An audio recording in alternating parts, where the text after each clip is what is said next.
రాంగ చిప్పటి దుంతులు ఆగించినాం. ఆ చిప్పటి దుత్తి కదా చూస్తే గ్రామ పంచాయతీ ముందు ట్రాక్టర్ తాళం వేసి పెట్టింది. ఆ డ్రైవర్ కూర్చున్నాడు, సఫాయి ఆయన కూర్చున్నాడు. ఏంటి పోయి ట్రాక్టర్ గీడు ఉంది అంటే అన్న గాసం లేదు సార్, గాసం లేదు ఏం చేయమంటావు అంటుంది. అంటే ఏమైంది అన్న, డీజిల్ కు పైసలు లేవు సార్, 20 రోజులే ట్రాక్టర్ వీకలేవు, డీజిల్ కు పైసలు లేవు అన్నాడు. అంతే అంటలేదు.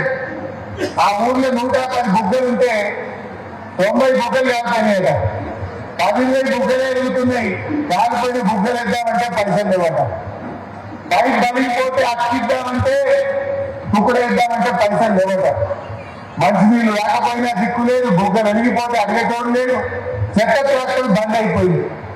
కేసీఆర్ గారు దేశానికే ఆదర్శంగా తెలంగాణ నిలిపింది.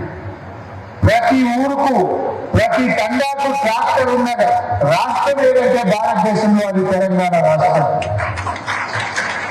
పల్లెకు ట్రాక్టరు, ట్యాంకరు, ట్రాలీ ఇచ్చిండు, నర్సరీ కట్టించిండు, డంప్ యార్డ్ కట్టించిండు, వైకుంఠ ధామాన్ని కేసీఆర్ కట్టించిండు.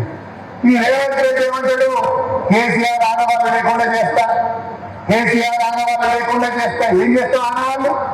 ఇచ్చిన ట్రాక్టర్ను గ్రామ పంచాయతీ మూడబెట్టి తాళం వేసి చెత్త ఏరకుండా చేయడమే కేసీఆర్ ఆనవాళ్ళు లేకుండా చేయడమా?